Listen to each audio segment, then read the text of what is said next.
은혜로운 찬양 감사합니다. 오늘 우리는 2018년도 추수감사주일을 지키고 있습니다. 하나님께서 우리가 드리는 이 예배를 기쁨으로 받아주시고 예배하는 여러분에게 은혜와 복을 풍성하게 부어주시기를 간절히 바랍니다. 오늘 저는 여러분들이 조금 낯설어 하시고 또 혹은 우리하고 좀 상관이 없다 이렇게 여기실지도 모르는 그런 이야기를 먼저 들려드리려고 합니다. 편지를 여러분들에게 읽어드리려고 하는데 좀 깁니다. 잠실에 있는 아주 중학교 학생들 이야기입니다. 첫 번째 편지는 이란에서 한국 땅으로 온 에스마일 자데 사이안이라고 하는 아주 중학교 3학년 학생의 편지입니다. 저는 7살 때 이란을 떠나 한국에 와서 중학교 3학년인 지금까지 약 9년 동안 한국에서 살고 있습니다. 한국에서 초등학교와 중학교를 다닌 저는 저의 모국인 이란어는 겨우 말만 할 줄 알고 읽고 쓰지도 못하는 한국인의 사고방식과 한국인의 문화에 익숙한 평범한 중3 청소년입니다. 저는 초등학교 2학년 때 친구의 인도로 교회에 나가게 되었고 예배와 수련회에 참가하면서 하나님에 대한 신앙을 키워 나갔습니다. 그런데 이것이 다른 아이들과 달리 저에게 큰 시련이 되는 일인 줄은 처음에는 몰랐습니다. 초등학교 3, 4학년 무렵 이란에 있는 고모와 통화하면서 우연히 교회에 다녀왔다는 말을 꺼냈을 때 고모가 보인 반응은 놀라웠습니다. 독실한 무슬림인 고모는 저를 보고 내가 그러고도 사람이라고 할 수 있느냐 하면서 저를 비난하시고 돌연 연락을 끊어버리셨습니다. 아빠에게 고모와의 통화 사실을 전한 후 저는 아빠가 불안해하는 것을 보고서 그제서야 제가 태어난 나라 이란의 종교 상황을 알 수 있었습니다. 이란은 이슬람의 종교적 율법인 샤리아법이 지배하는 나라입니다. 이슬람 형법에는 무슬림의 개종은 사형죄에 해당되며 국가 안보를 해치는 반역죄로 다스려지고 있습니다. 기독교의 포교 활동은 엄격히 금지되고 있지요. 저와 아빠는 고모가 저희를 이란의 국가안전부에 고발했을까봐 두려웠습니다. 숱하게 연락을 했지만 고모와 연락이 되지 않아서 날마다 저희를 불안에 떨게 했습니다. 그래서 저희는 한국 정부에 난민 신청을 하기로 했습니다. 대한민국 난민법에는 종교적 이유로 박해를 받을 충분한 근거가 있는 공포가 존재하면 난민 신청을 할 수 있기 때문입니다. 2016년 5월의 일입니다. 그러나 출입국관리사무소는 저희의 난민 신청에 대해서 불인정 처분을 내렸습니다. 심사관이 저에 대해 난민 불인정 사유를 내린 이유는 2가지입니다. 첫째는 나이가 어려서 기독교인이라는 종교적 정체성을 가지기 어렵다. 그리고 2번째는 기독교인으로 개종을 했다고 하지만 이란 당국이 주목할 만한 활동한 것이 없어서 박해 가능성이 낮다. 그런데 도대체 기독교인으로서 갖는 종교적 정체성이라고 하는 게 무엇입니까? 신앙이란 양심과 사상의 자유의 문제인데 나이에 따라서 양심과 사상을 따지는 게 온당한 일일까요? 제가 이란으로 돌아가려 하지 않는 중요한 이유는 제 신앙을 지키고자 하는 것 때문입니다. 이란으로 돌아가서 만에 하나라도 제 목숨이 유지될 수가 있다면 그건 반드시 제가 다시 무슬림으로 개종을 강제적으로 당한 이후의 일일 것입니다. 그래서 제가 한국에 남으려고 하는 것인데 이것이 기독교인으로서 정체성을 갖지 못한 사람의 생각이란 말입니까? 도대체 몇 살이 되어야 종교적 정체성을 갖춘 나이가 되는 걸까요? 또한 주목할 만한 활동이 없어서 박해 가능성이 낮다고요? 난민 신청 자체가 주목할 만한 일입니다. 3심까지 가는 재판, 그에 따른 체류 연장, 그리고 100건이 넘는 언론 보도, 그리고 더 중요한 사실이 있습니다. 무슬림의 개종, 그것도 기독교로의 개종이 이란 사회에 알려질 가능성은 굉장히 다양합니다. 친척에 의할 수도 있고 도청에 의할 수도 있고 정말 주목할 만한 활동에 의한 것일 수도 있습니다. 박해 가능성이 이렇게 많은데 어떻게 안 알려졌을 수 있다고 말하면서 사람의 목숨을 운에 맡길 수 있는 건지 저는 이해할 수 없습니다. 물론 이란 헌법에는 종교의 자유가 보장되어 있습니다. 그러나 샤리아 법에는 무슬림의 개종이 금지되어 있습니다. 무엇이 이란 사회를 움직이는 실제 원리인지는 저 같은 중학생도 잘 알고 있습니다. 누군가는 이런 이야기를 합니다. 왜 철없는 초등학생 무슬림을 기독교로 전도해서 일을 이렇게 어렵게 만들었느냐고. 저는 대답합니다. 저를 교회로 처음 이끈 건 친구이지만 교회를 선택한 건 저 스스로이고 저를 부른 건 하나님과 예수님이시라고. 저는 제 신앙을 지키며 저를 도와주는 소중한 이들과 저의 주님 예수 그리스도와 함께 이 고난을 반드시 이겨낼 것입니다. 이게 2018년도 8월 20일 편지입니다. 그리고 이 아주 중학교에 다니는 이 사이 안의 친구들이 이 문제를 놓고 청와대 게시판에 편지를 올렸습니다. 이런 내용입니다. 안녕하십니까? 저는 아주 중학교 3학년 여학생입니다. 저희 반에는 이란에서 온 친구 한 명이 있습니다. 7살에 한국으로 와서 지금까지 한국에서 초등학교, 중학교를 다니고 있는 우리 한국 사람과 별반 차이가 없는 이란 국적의 아이입니다. 제 친구는 초등학교 2학년 때 기독교로 개종을 했고 지금도 신앙생활을 열심히 하고 있는데 이 때문에 이란으로 돌아가면 목숨이 위태로울 수 있습니다. 이란은 무슬림 율법인 샤리아법이 지배하는 사회로 배교는 사형에 처하는 중형으로 다스려지기 때문입니다. 그래서 제 친구는 난민 신청을 했습니다. 그러나 제 친구의 난민 신청은 출입국 관리사무소에서 기각됐습니다. 그래서 소송이 진행되었습니다. 1심에서는 제 친구가 이겼고 2심에서는 제 친구가 졌습니다. 그리고 3심 대법원 판결에서는 심리조차 열리지 못하고 기각되었습니다. 제 친구의 희망이 산산조각 난 것입니다. 대체 왜 이렇게 된 것일까? 저희 반 친구들은 그때부터 본격적으로 난민 문제에 대해서 공부하기 시작했습니다. 출입국 관리사무소는 제 친구의 기독교 개종의 진정성을 의심했습니다. 아직 어려서 종교적 가치관을 가질 나이가 아니라고 불인정 사유서에 적어 넣었습니다. 1심 판결에서 이긴 후에 여러 언론의 기사가 나간 제 친구는 이란으로 돌아가면 목숨이 위태한데도 기독교 개종의 진정성을 의심하다니 저희 반 아이들은 모두 화가 났습니다. 너무 억울했습니다.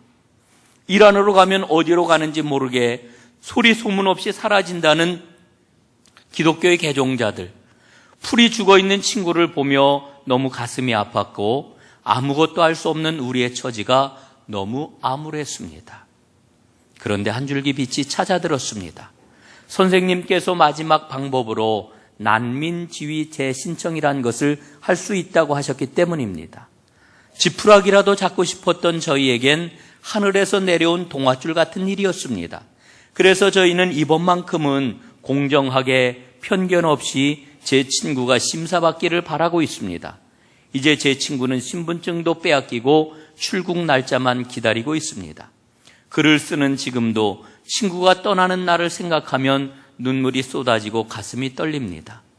친구가 그렇게 허망하게 가버리면 저희 반 27명, 아니 저희 학교 600명 학생에겐 말로 못할 큰 상처가 될 것입니다. 평생 가슴을 누르는 짐이 될 것입니다. 정의가 있다면 제 친구를 굽어 살펴줄 것이라고 믿습니다. 부디 제 친구가 난민으로 받아들여져 이란으로 돌아가지 않도록 도와주십시오. 간절히 호소합니다. 여러분, 이 편지글이 중학교 3학년 아이들이 쓴 편지글입니다. 이들은 열심히 호소하고 백방으로 노력을 했습니다. 그런데 이들의 이와 같은 노력이 결실을 맺게 되었지요. 지난달 10월 19일 마침내 사이안이 난민 인정을 받았다고 그래요.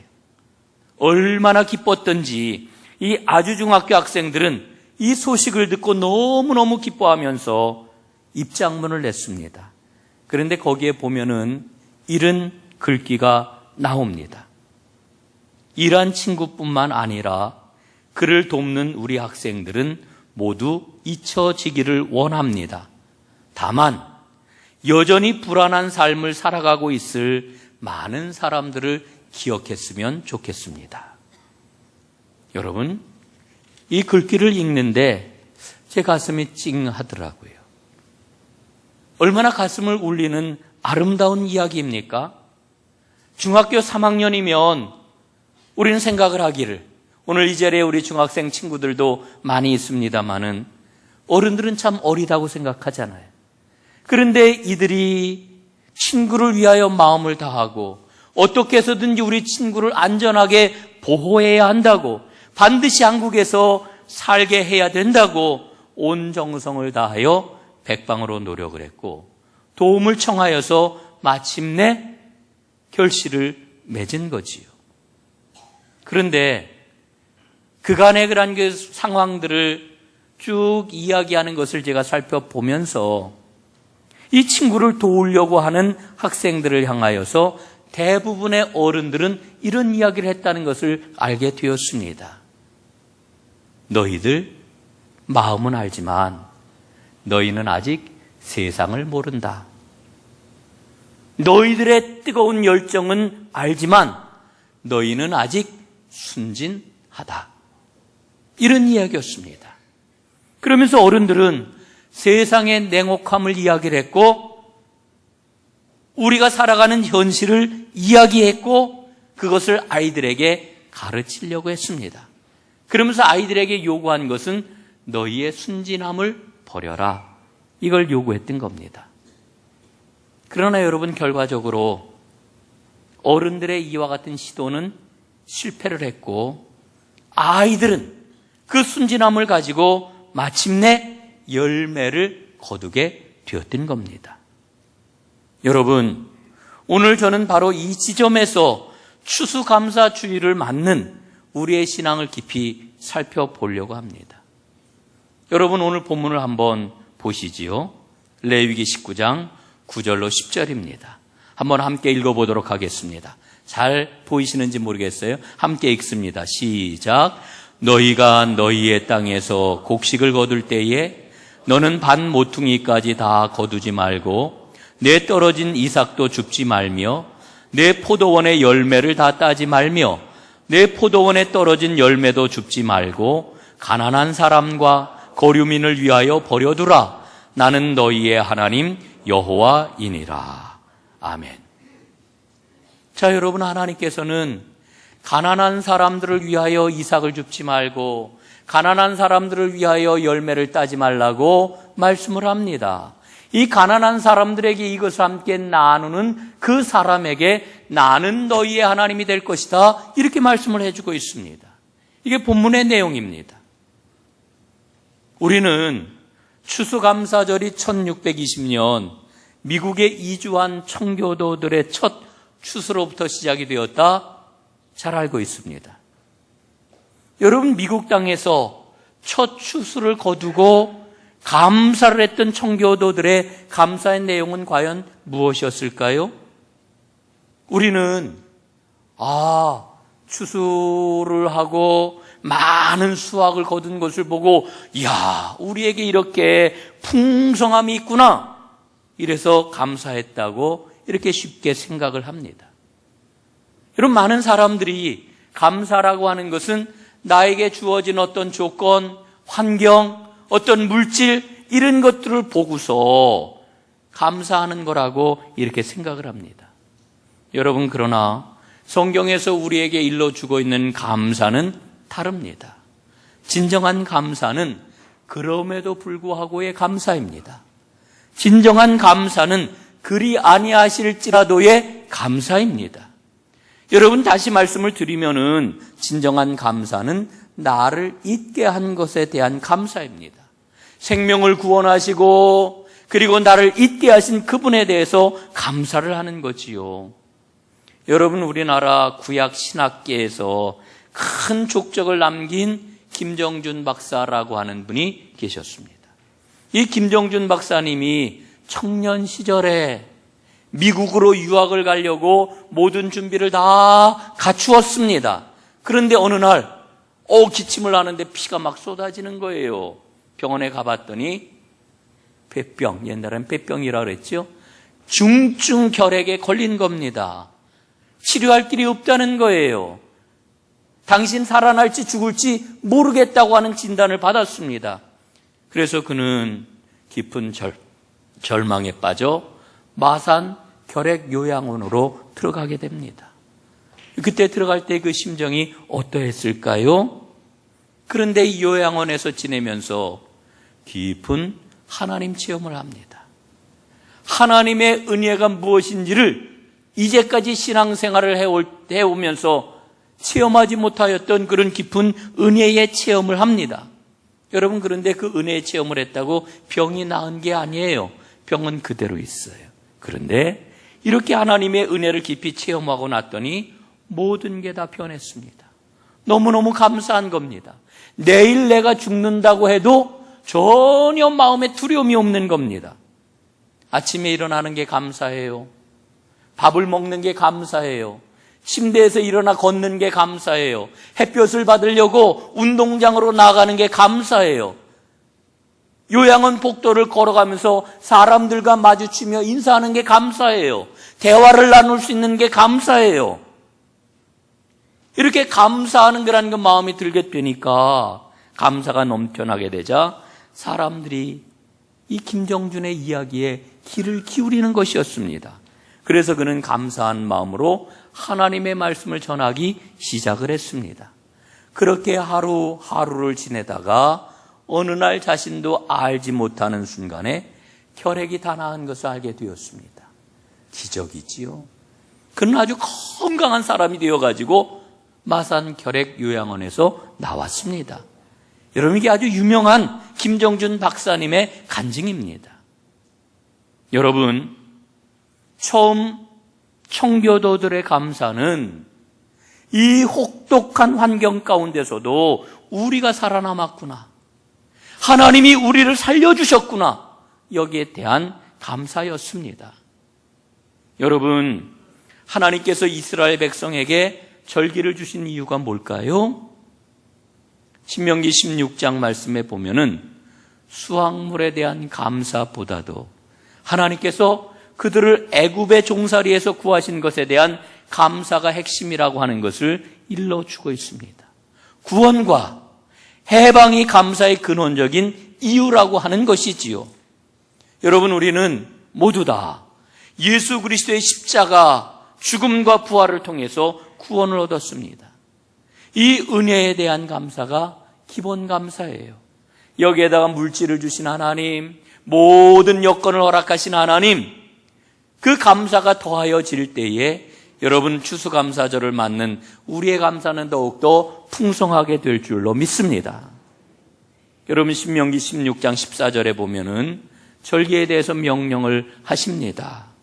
절기를 지킬 때에는 내 성중에 거하는 레위인과 객과 고아와 과부가 함께 즐거워하라. 여러분, 오늘 본문 말씀도 가난한 자를 위해서 밭에 수확물을 남겨두라고 명령을 하고 계시죠. 어떤 구약학자는 이 말씀을 풍성하게 수확을 주신 하나님께 감사하라고 하는 명령이다, 이렇게 해석을 하고 있습니다. 여러분, 옛날에 농사를 지어보신 분들 아실 거예요. 지금은 다 기계화가 되어서 이런 일이 없습니다만은 옛날에는 보리 추수를 하고 밀 추수를 하고 벼를 추수하고 이러면은 곡식들이 나달이 땅에 떨어지게 됩니다.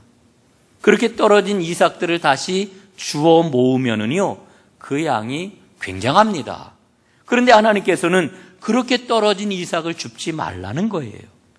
뿐만 아니라 모퉁이에 있는 곡식은 아예 낫질도 하지 말아라, 이렇게 말씀을 하고 있는 겁니다. 여러분, 그것은 누구의 몫일까요? 그것은 바로 가난한 사람의 몫이에요. 신명기 24장 말씀을 보면은요, 이 말씀이 또 반복이 돼요. 감람나무와 포도나무에서 열매를 수확할 때에 한 번 과일을 거둔 후에는 남은 것을 따가지 말라 말씀을 하셔요. 누구 거기 때문에? 가난한 자들, 거류민들을 위한 것이기 때문에 따가지 말라는 거예요. 여러분, 이 말씀을 우리가 잘못 읽으면은 이 명령은 구제하라, 이런 명령으로 우리가 이 말씀을 읽을 수가 있습니다. 그러나 신명기에서 말씀하는 것은 구제하라는 게 아니에요. 오히려 그와 같은 일을 행하는 것은 약한 사람, 가난한 사람들에게 주시는 하나님의 권리다, 이렇게 말씀해 주고 있는 겁니다. 여러분, 신명기 24장 18절에 보면은 하나님께서 가난한 사람들을 언급하신 다음에 이어서 이런 말씀을 주셔요. 너는 애굽 땅에서 종되었던 일과 내 하나님 여호와께서 너를 거기서 속량하신 것을 기억하라. 사랑하는 전농가족 여러분, 구원을 받은 사람, 해방된 하나님의 백성은 어떤 사람일까요? 이웃을 돌아봄으로써 가난한 사람들을 향한 하나님의 관심을 마음에 품은 사람이다, 이렇게 대답할 수가 있는 거죠. 여러분, 믿음의 사람은 감사해야 합니다. 우리가 귀에 못이 박히도록 들었던 그런 그 이야기 아닙니까? 여러분, 그러나 이 말은 막연한 관념이 아니에요. 감사는 우리의 생활이고 우리의 삶입니다. 하나님과 함께 살아가는 사람은 하나님의 마음을 따라가게 되어 있어요. 하나님의 눈길을 놓치지 않는 그런 사람입니다. 그렇게 주님의 마음과 눈길을 놓치지 않고 살아갈 때에 감사가 생활이 되는 거지요. 여러분, 이것이 바로 범사에 감사하라 하는 말씀의 진정한 의미입니다. 여러분, 오늘 본문은 가난한 이웃이 이삭을 주울 수 있도록 곡식과 열매를 남겨놓으라고 일러주십니다. 그런데 그 양을 얼마만큼 남겨야 할까요? 거기에 대해서는 말씀하고 있지 않아요. 그냥 재량에 맡겨놓으셨어요. 아마도 하나님의 은혜가 충만해서 자비심이 많은 사람은 더 많이 남겼을 거라고 하는 생각을 갖습니다. 여러분, 신명기 24장 19절 말씀을 읽어보면은 하나님께서 주시는 말씀의 의미가 굉장히 의미심장해요. 이런 말씀입니다. 내가 밭에서 곡식을 벨 때에 고아와 과부를 위하여 남겨두라. 그리하면 내 하나님 여호와께서 내 손으로 하는 모든 일에 복을 내리시리라. 할렐루야. 여러분, 이 말씀은요, 단순하게 하나님께서 우리에게 명령을 내리시는 게 아니에요. 여러분, 이게 하나님 백성들이 살아가는 삶의 길이라는 거예요. 하나님은 우리에게 복을 주시기 위해서 오늘도 마음을 졸이시는 그런 것 뿐이신데, 하나님의 복을 누리는 길이 여기에 있다고 그 길을 우리에게 일러주고 계시는 거예요. 사랑하는 여러분, 우리는 오늘 이 하나님의 말씀을 받으면서 혹시 이렇게 생각이 들지 몰라요. 아유, 하나님은 세상 물정을 모르시는 것 같아.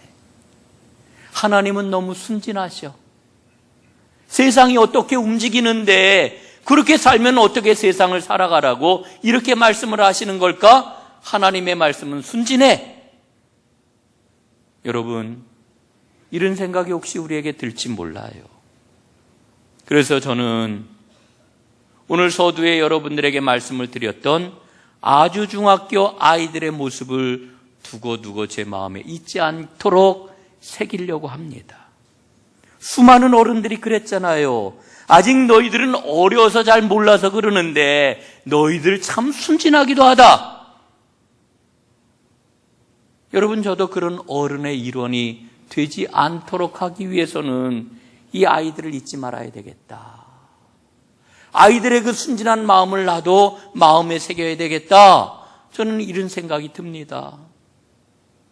여러분, 우리가 감사한다는 게 뭘까요? 오늘 하나님께서 가난한 자들을 위하여 너희 가운데 밭에 모퉁이를 남겨두고 너희 가운데 이삭을 줍지 말아라 하는 하나님의 이 말씀은 무엇일까요? 여러분, 세상은 악하기 때문에 순진한 일이야 세상에서 실패하는 일이야? 여러분, 저는 거꾸로 우리가 믿음을 살아야 된다고 생각을 합니다. 하나님의 말씀이 순진하다고 여겨지면 그 순진함을 가지고 세상의 악함과 맞서야 됩니다. 여러분, 이게 하나님의 뜻이고 이게 진리입니다. 여러분, 오늘 하나님께서는 우리에게 말씀하고 계셔요. 가난한 이웃을 기억해라.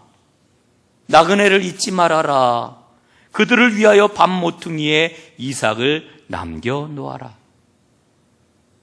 그런데 우리의 이웃이 누구인가요? 우리에게 다가오는 나그네가 누구인가요? 우리가 영적으로 예민하게 깨어있지 아니하면은 우리에게 다가오는 이웃을 우리는 놓칠 수 있어요. 우리에게 다가오는 나그네를 알아보지 못할 수 있어요. 깨어있어야 합니다. 깨어있기 위해서는 저는 오늘 여러분들에게 이렇게 말씀을 드립니다. 나에게 주신 하나님의 은혜와 복, 하나님이 나에게 주신 자원을 하나하나 꼼꼼하게 분명하게 살펴보아야 한다. 여러분, 한번 헤아려 보시길 바랍니다. 하나님이 나에게 주신 복이 무엇인지, 그 자원이 무엇인지, 그 가운데서 내가 이웃과 나눌 수 있는 것이 과연 어떤 게 있는지. 여러분, 그럴 때 하나님은 비로소 나의 하나님이 되시는 겁니다. 그럴 때 비로소 하나님은 우리의 하나님이 되시는 겁니다. 그래야 우리는 하나님의 백성이 될 수 있습니다. 여러분, 그렇지 않으면 늘 하나님의 말씀은 먼 옛날 이야기예요. 나하고 상관없는 이야기예요. 성경책 속에만 기록되어 있는 그런 이야기인 것이에요. 사랑하는 여러분, 오늘 우리에게 주시는 이 말씀을 마음에 새길 수 있기를 원합니다. 이 말씀 앞에 순종할 수 있기를 원합니다. 그래서 진정으로 우리 삶 가운데 감사가 넘쳐나는 하나님의 축복의 사람들이 다 될 수 있기를 간절히 원합니다. 하나님은 여러분과 저를 축복하고 계십니다. 우리 공동체를 축복하고 계십니다. 하나님의 영광을 드러내는 우리 모두가 될 수 있기를 간절히 소원합니다. 기도하겠습니다.